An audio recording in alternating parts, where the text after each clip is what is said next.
the Pentagon as well. Lieutenant General Mark Hertling back with me now, live from Orlando. He's the former commanding general of the U.S. Army, Europe, and 7th Army.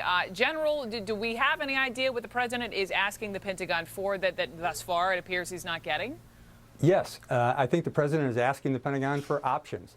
They more or likely have provided that, but I'll push back. I was listening to your previous guest, Brooke, and I'd say, you know, just because we have an airstrike does not make it a strategy. I think there are a lot of people who are saying, when is the button going to be pushed? When's the flip going to be switched? And let's get a bomb on target. That's only one part of a strategy. The military option is only one part of a strategy. And I think for the last week or so, we have looked very closely at targets. We have looked very closely at actions, and all of the courses of actions, again, have been developed by the Pentagon, as Admiral Kirby just said, and now it fits into a bigger plan that the president has to execute, which is diplomatic, informational, economic, coalition building, all the things that are associated with a military strike. I understand. You can't just say a military strike is a strategy. I understand it is an umbrella concept given all of the things you just outlined. So it's not just hitting a button, clearly not. But then when you look at what's happened overseas, you have these beheadings, you have these executions, you know, this evil that ISIS is flaunting. That's what's getting the headlines. But let's remember, and this is what Prime Minister David Cameron, you know, this is what he addressed today, that ISIS has set about creating its own state, its own caliphate by taking over parts of Syria and Iraq. And that Cameron pointed out that ISIS wants, and this is additionally frightening, that ISIS wants Lebanon, wants Jordan. You have the massive Saudi oil fields. General, is that the kind of scenario that's actually truly being gamed out behind closed doors at the Pentagon?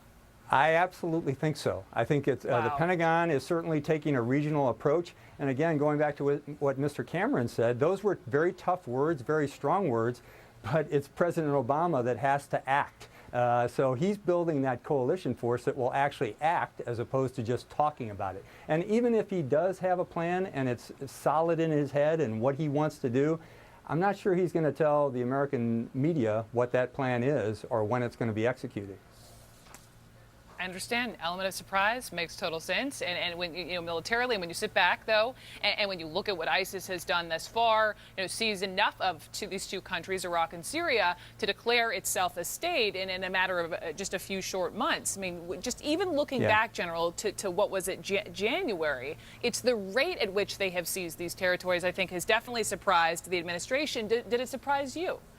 It has to a degree. I think it's surprised anybody that looks at the area, Brooke. But again, that might be part of the strategy. Is the strategy, hey, let's just take care of them in Iraq to blunt their efforts and work with a government that's beginning to regain their footing, maybe contain them in Syria for a potential attack later on. All of those things go into it. And again, I think, you know, when you talk about strategy and its ends, ways, and means, the first question the Pentagon planners are going to ask themselves is, how does this end?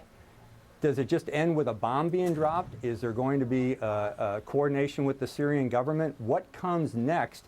And how do you get others in the world to support that? This is an area where we are culturally and linguistically challenged. It's very tough to just go in, set off an explosion, and then get out. There's a whole lot more that goes to it. And I think the Pentagon planners, as well as state and Homeland Security, are talking about what is the overall action that will develop a strategy to protect the American people and at the same time get rid of this horrific threat. I think that's a great point, too, to try to understand that they're thinking, how does it end? What is the ultimate goal? And then figuring out that you know, multi-pronged strategy from there. General Mark Hertling, thank you so much, Lieutenant General.